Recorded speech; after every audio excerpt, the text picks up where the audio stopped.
We live with the comforting assumption that we have total control over our technology.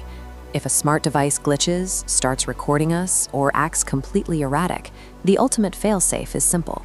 We kill the power by pulling the plug. Emma, a woman living alone in a Chicago apartment, relied on that exact logic.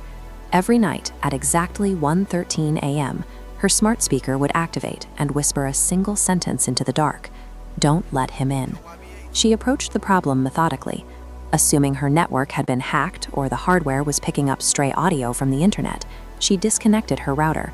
When the whispers continued, she severed the device completely, removing the power cord from the wall.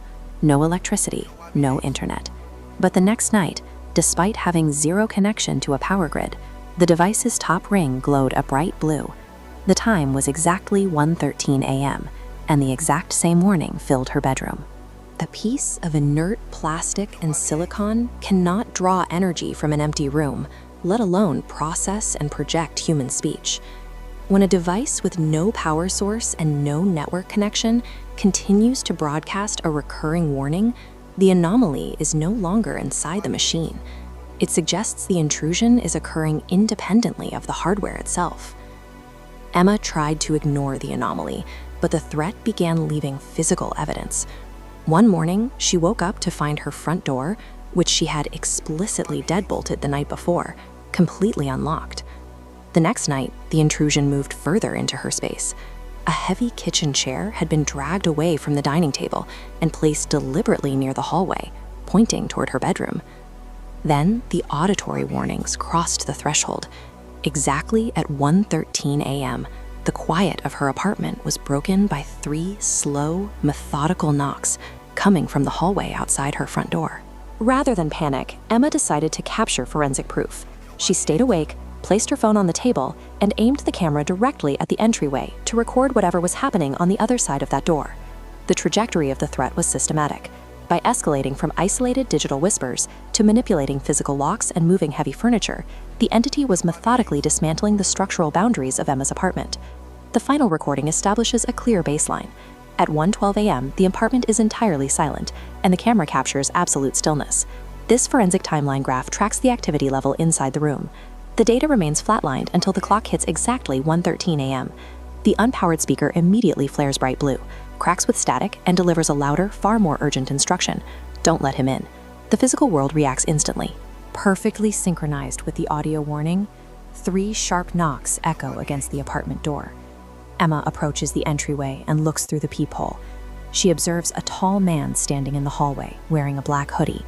His head is lowered, and his body is completely motionless. The dead speaker activates a second time from across the room, telling her, "Do not open the door." Outside, the motionless man smiles without looking up. He is reacting to the quiet whisper of an unplugged device behind an inch of solid wood. Emma backs away in fear, and the knocking abruptly stops. In the dead silence, her phone vibrates with a call from an unknown number. She answers it and freezes. The voice on the other end, crying and begging her not to open the door, is her own voice. The apartment instantly plunges into total darkness, and from her side of the locked front door, a voice whispers into the black space, "I'm already inside." Look at the sequence of these events. We have a physical entity reacting to unpowered audio, a phone call from Emma's own future, and an instant breach into a locked room. At exactly 1:13 a.m., these contradictions stopped being separate anomalies and converged into a single, inescapable event. The timeline terminates violently just 2 minutes later. At 1:15 a.m., neighbors reported sudden screams echoing from Emma's unit, prompting law enforcement to dispatch to the building. When the police arrived and breached the entry, they found an empty apartment.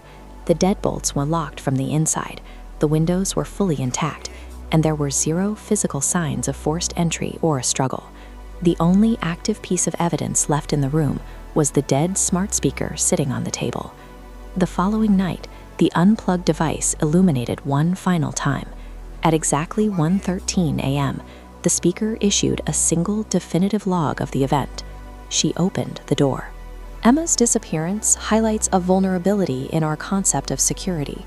We throw deadbolts and unplug our devices, believing those actions create a hard physical barrier. But as this timeline shows, a locked door provides no protection once the perimeter between the digital and the physical has been breached.